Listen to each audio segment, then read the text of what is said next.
Polar coordinates. What I am doing is I am in Desmos and I am graphing a special kind of equation. You can see that it's very complicated. I did not come up with this. I found the equation somewhere, and I just wanted you to watch what happens as I type it in to the fifth power. Isn't that something? That is a pretty cool graph. What do you think that looks like? If you said butterfly, you'd be right on target. This is known as the butterfly curve, and this can be graphed in something called a polar equation. Over here, I have another polar graph that somebody else made in Desmos, and there's actually a little bit of animation here, so we can watch it spin around like so. We put that back to 0, and we can also watch the graph sort of create itself and trace around. Notice that in the background here, we have the axes, but they look a little different than what you're used to. We've got these like circles here. And then we've got these lines emanating off from the center, and they're labeled with angles and radians. We've got pi over 6, pi over 3, pi over 2, and so on, much like on the unit circle. So this is a polar coordinate system. And in order to graph a polar equation, you need to learn how to plot polar coordinates, which is today's lesson. And once you know how to plot polar coordinates on the polar coordinate plane, then you can graph a polar equation, which we will do in the next lesson. So butterflies' symmetry can be explored with these trig functions and these polar graphs, and they make really beautiful looking functions. They're some of the most attractive functions in my opinion. And so in many cases, polar coordinates are going to be simpler and easier to use than rectangular coordinates. You're used to your rectangular coordinate system, and then if you want to plot points, you move left and right a certain amount, you move up and down a certain amount. Well, now we've got a new coordinate system called the polar coordinate system. So you've got this center here, and then you've got these circles, these concentric circles off from the center, and then you've got these angles marked, much like you do with the unit circle. The center of the graph is called the pole, and the angles are measured from the positive x-axis, and the positive x-axis is called the polar axis, and the points are represented by a radius, comma, an angle. Radius, comma, an angle. So for example, if I wanted to plot the point 5, comma, pi over 4, what I do is I'm actually going to find that angle first, pi over 4, there it is in quadrant 1, and then I'm going to count out from the pole or from the center 5 circles out. 1, 2, 3, 4, 5, right there. That big red dot, that represents the point 5, comma, pi over 4. Negative angles, as it is at the unit circle, they're measured clockwise. And if you have a negative radius, then instead of going out in the positive direction, you actually go backwards. And you'll see what I mean in just a second. Coordinate conversion. So take a look at this graph here. So I just have this ray or this line segment emanating off into quadrant 1. Theta would be the angle measured from the positive x-axis or the polar axis up to that line segment. This moving from the origin or from the pole out to this vertical line would be like the x if I were doing it rectangular, and then the vertical distance would be the y.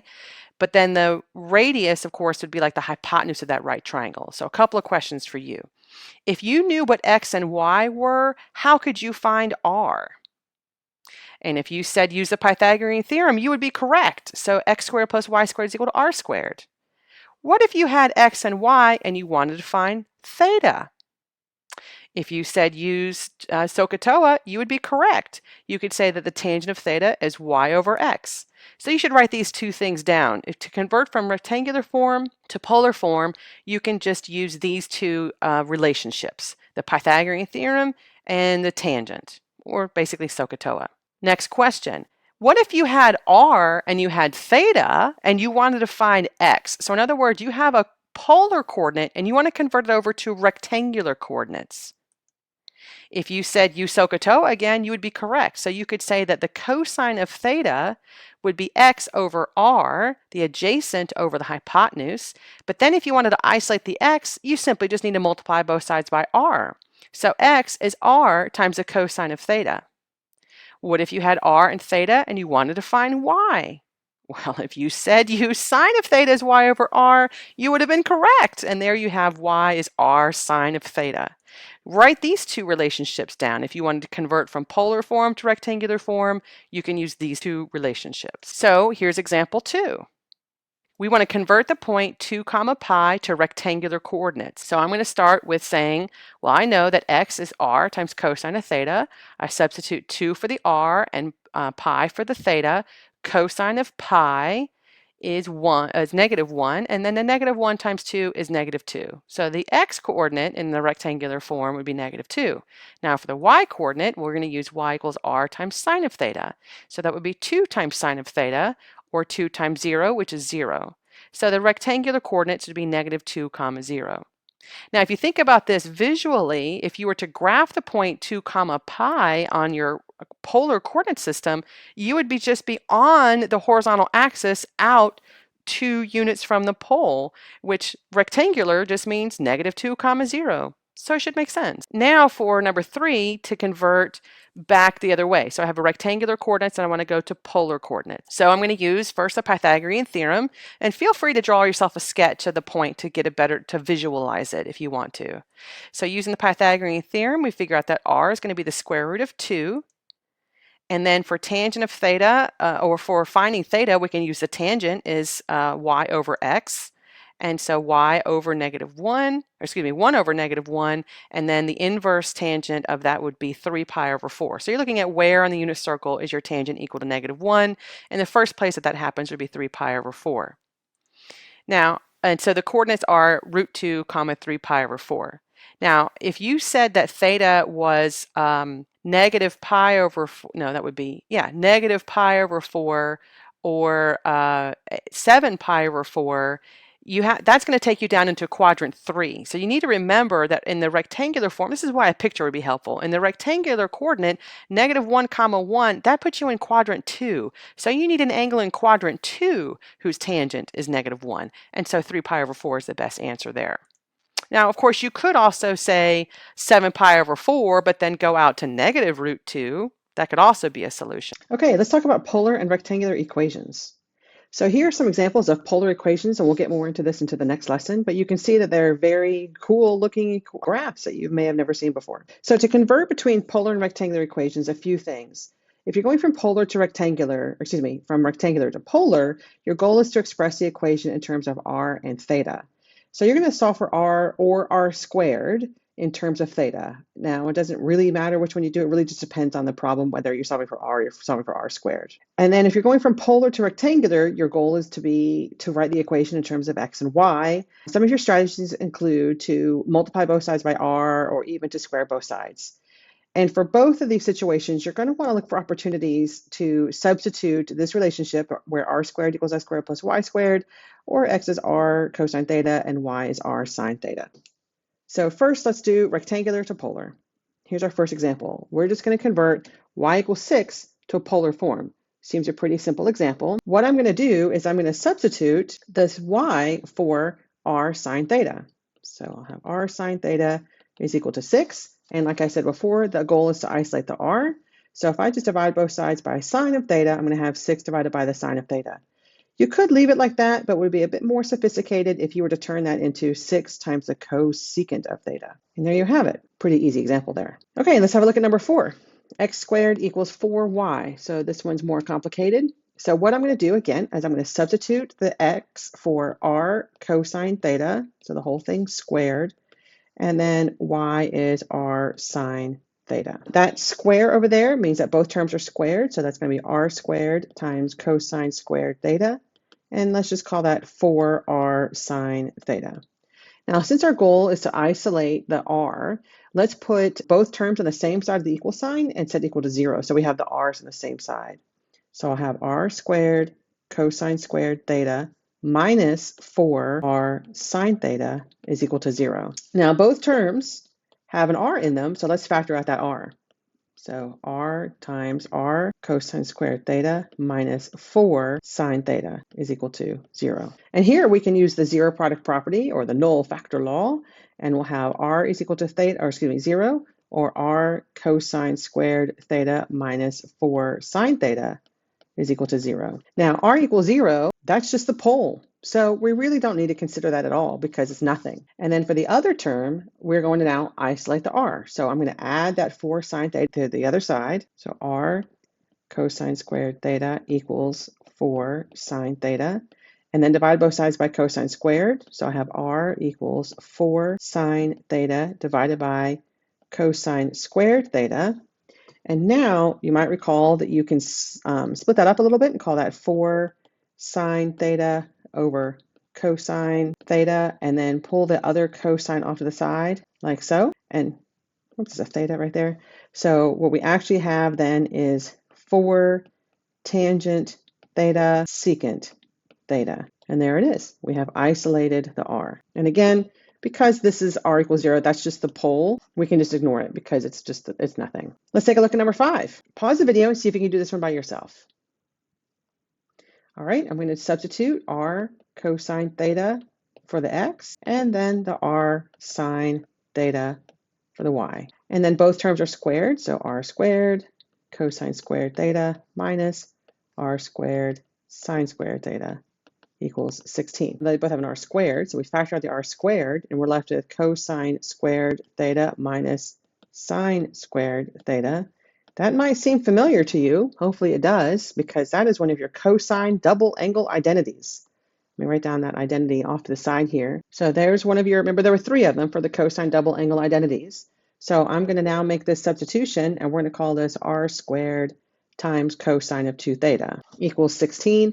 And then I'll divide both sides by cosine of 2 theta. And with cosine in the denominator, we can turn that into secant in the numerator. So that becomes 16 secant of 2 theta is equal to r squared. So here is an example of where we are just isolating the r squared and not the r. And actually, if you were to leave it as just 16 divided by cosine of 2 theta, totally satisfactory. Now let's go the other way, polar to rectangular form. All right, so for this example, we have r equals 5 secant of theta. So it doesn't seem like there's a whole lot that we can do. So I'm going to, well, we know that secant in the numerator means cosine in the denominator. So let's go ahead and start by calling that r equals 5 over the cosine of theta. And now, if I multiply both sides by cosine of theta to get that out of the denominator, then I'm going to have r cosine of theta is equal to 5.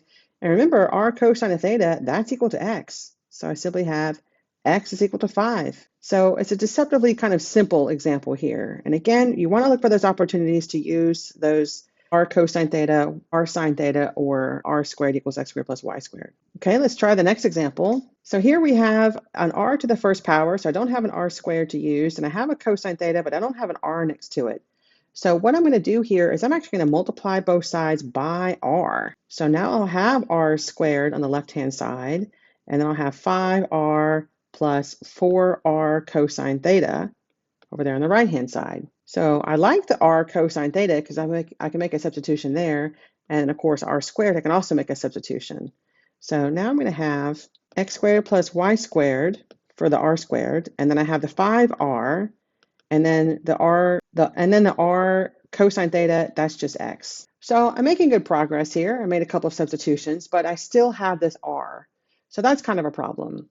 So what I'm going to do is I'm going to isolate that term with the r and see if I can get rid of it. So I'm going to subtract the 4x from both sides.